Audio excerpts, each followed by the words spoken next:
자, 이렇게 제가 1점 투시를 가지고 다양한 도형의 모양을 구조적으로 복잡하게 만들어 나가는 방식에 대해서 설명을 해드렸어요. 자,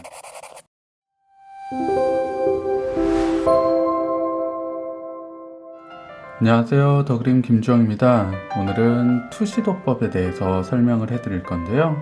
일단 가장 기초적인 1점 투시 방법에 대해서 설명을 해드려 볼게요. 1점 투시는 말 그대로 그림 안에서 소실점의 개수가 한 개만 포함이 되어 있는 상태를 얘기를 하는데요. 자, 1점 투시를 기본으로 해서 다양한 도형의 형태를 한번 그려볼게요. 자, 소실점의 위치는 종이의 한가운데 한번 잡아보도록 하겠습니다. 자, 이 한가운데를 기준으로 해서 기준 선들을 연하게 한번 그어 놓고요. 자, 가로선과 세로선의 기준 축을 그리고요. 그 다음에 대각선도 표현을 해보도록 할게요. 자, 이 모든 선의 기울기는 가운데 중심의 소실점을 향해서 모두 모인다고 생각을 해주셔야 돼요. 기울기가 틀어지지 않게.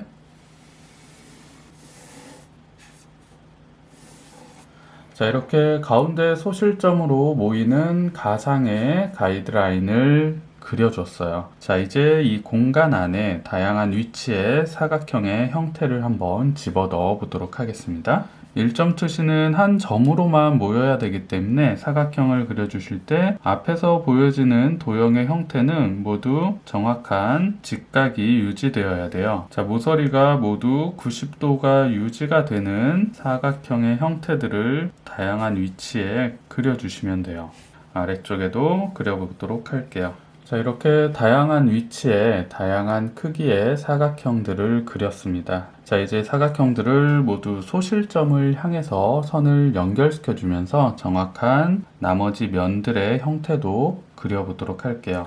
자, 이렇게 소실점으로 모이는 선의 기울기를 잡아줬고요. 자, 내가 그리고 싶은 도형의 길이만큼 설정을 해주시고 원하시는 형태의 크기에 맞춰서 그대로 길이를 표시를 해주시면 되겠죠. 자, 이 소실점으로 모이는 기울기의 선을 제외한 나머지의 선은 모두 수직선과 수평선으로만 이루어져야 된다는 것을 꼭 기억해 주셔야 돼요. 자, 이렇게 다양한 방향에서 걸쳐지는 도형의 기본 형태를 그려봤고요. 자, 이제 이 기본 형태들의 조금씩 형태를 응용해서 표현을 올려보도록 할게요. 자, 1점 투시로 그려지는 형태는 소실점으로 모이는 한 기울기의 선들만 정확하게 체크를 해주시면 되기 때문에 상대적으로 2점 투시나 3점 투시에 비해서는 신경 써줘야 될 요소들이 적은 편이에요. 투시를 공부하실 때는 1점 투시를 먼저 확실하게 이해를 하시고 2점 투시나 3점 투시로 넘어가시는 게 중요해요. 자, 이제 처음에 잡았던 간단한 도형들의 형태를 조금 복잡하게 추가를 시켜보도록 하겠습니다. 자, 아래쪽 모서리를 형태를 파내 보도록 할게요. 모서리를 따낸다고 생각을 해주시면 될 것 같아요. 기본 사각형 틀에서 이만큼의 형태를 덜어낼 건데요. 자, 같은 방식으로 소실점에 연결선을 그어주시고요. 끝나는 선도 마찬가지로 소실점으로 자연스럽게 선이 연결되어져야겠죠. 자, 이렇게 실제로 바뀌는 도형의 형태가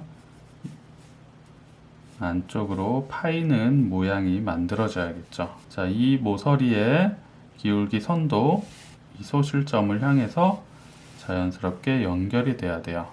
자, 안쪽에서 끝나는 부분, 뒤쪽에서 수평선과 수직선을 이용해서 형태를 마무리를 시켜주고요. 그 다음에 윗부분에는 형태를 덧붙여서 모양을 추가를 시켜볼게요. 자, 이 큰 사각형 위에 작은 사각형을 하나 얹어 주시고요. 보여지는 옆면의 형태는 모서리에서 소실점으로 그대로 이어지는 형태 라인을 그어주시면 돼요.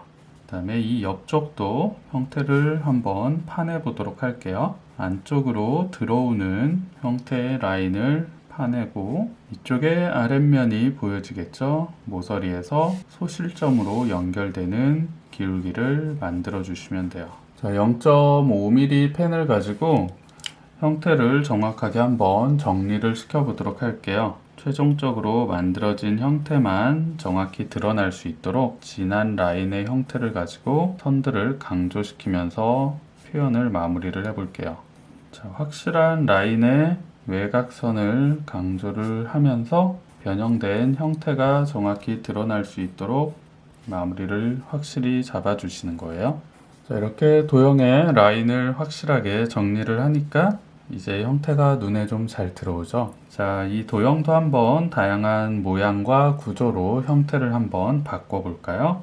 자, 앞쪽에 도형을 하나 추가를 더 시켜 볼게요. 자, 어떤 도형이 만들어질지 한번 예측을 해 보시면 좋겠죠?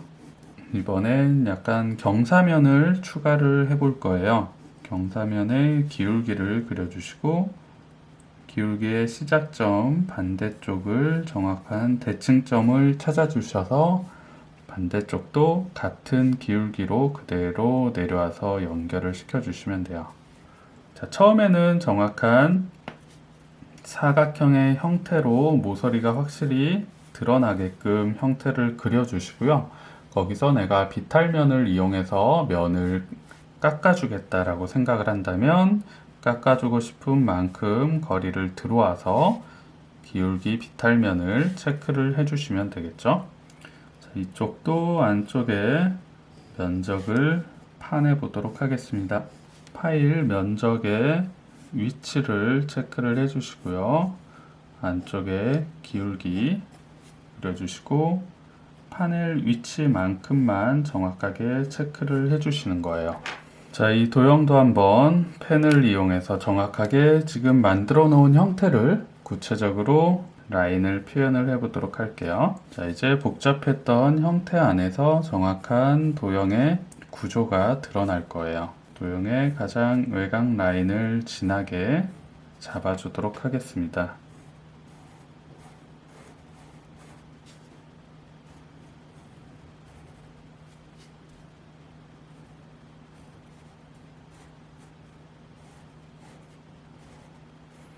자, 이렇게 형태의 외곽을 정확하게 정리를 시켜줬어요.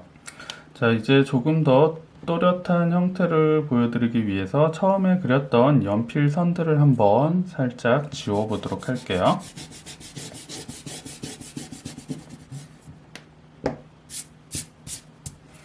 자, 어때요? 정확하게 형태가 드러나게 됐죠? 해보세요. 자, 일단 도형이 붙을 위치를 체크를 해주시고요. 그 도형에서 내가 그리고자 하는 도형의 길이를 뽑아 주시는 거예요. 이 네 모퉁이에서 길이가 모두 일정하게 수평선이 올라와 줘야겠죠. 그 다음에 내가 뽑고 싶은 길이만큼 체크를 해서 잘라주면 되겠죠. 자, 이 도형이 만나는 모서리에서 소실점을 향해서 기울기의 선이 연결이 되면 뒤쪽의 기울기 선과 만나는 모서리가 또 생기게 되겠죠. 그러면 앞쪽에 내려온 수직선과 동일한 기울기로 선을 그대로 내려주기만 하면 돼요. 다시 앞쪽에서 만난 선이 뒤쪽의 소실점을 향해서 그대로 일직선으로 연결만 시켜주시면 이렇게 도형의 형태가 완성되게 돼요. 자, 여기는 모서리를 비탈면으로 깎아 보도록 할게요. 앞쪽에서 뒤쪽으로 기울기 위치를 정확히 잡아 주시고요. 모퉁이만 같은 기울기로 사선으로 잘라내면 돼요. 자, 앞쪽에서도 도형이 붙을 위치를 먼저 체크를 해주시고요. 소실점에서 연결되는 기울기의 형태로 길이를 뽑아 주시는 거예요. 길이를 뽑아 줬고요. 내가 뽑고 싶은 길이만큼 원하는 길이에서 잘라서 체크를 해주시면 돼요. 이렇게 하면 앞으로 튀어나온 도형의 형태가 마무리가 됩니다. 위쪽은 도형의 형태를 살짝 홈을 파볼까요? 뒤쪽으로 쭉 길게 연결을 시켜주고요. 앞쪽의 깊이만큼 뒤쪽에서도 일정하게 단차의 형태를 정확히 마무리를 해주시는 거예요. 자, 펜을 이용해서 진하게 정리를 해보도록 하겠습니다. 앞쪽에서 뒤쪽으로 들어가는 형태의 기울기를 정확하게 선으로 표현을 해주시면 내가 그리고자 하는 도형의 정확한 형태가 드러나게 돼요.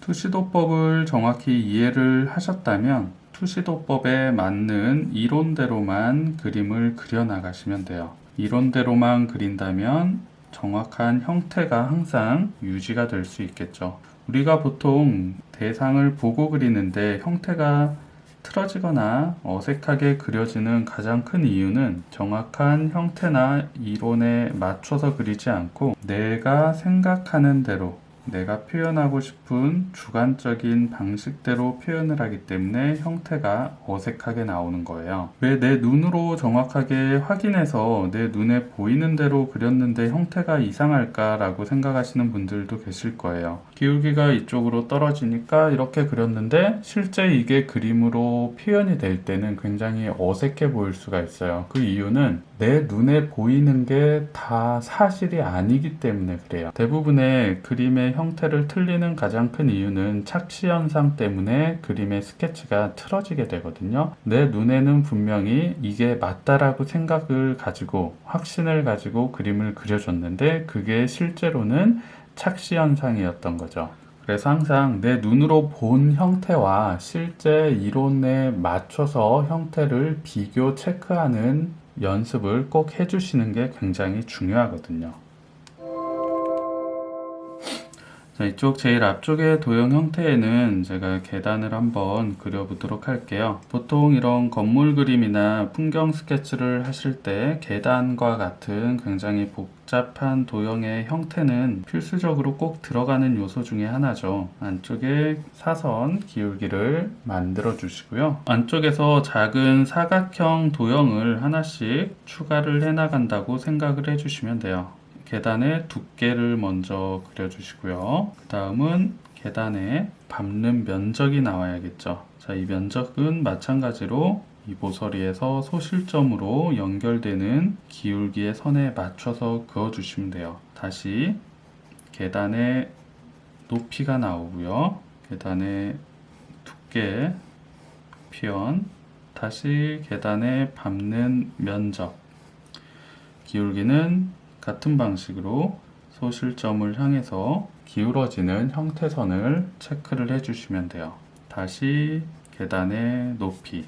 이 과정을 반복적으로 추가를 해나가시면은 자연스러운 계단의 형태가 만들어지겠죠. 자, 이렇게 제가 1점 투시를 가지고 다양한 도형의 모양을 구조적으로 복잡하게 만들어 나가는 방식에 대해서 설명을 해드렸어요. 자, 내 눈높이, 소실점과 맞닿는 이 수평선을 눈높이의 위치라고 생각을 해주시면 돼요. 자, 내 눈높이보다 위쪽에 있는 도형들은 자연스럽게 도형의 밑면들이 보여지겠죠. 그리고 눈높이보다 아래에 있는 도형들은 이렇게 윗면의 형태들이 더 확실하게 보여지게 되고요. 자, 눈높이에 걸쳐 있는 도형과 같은 경우에는 자, 윗면도 보이지 않고요.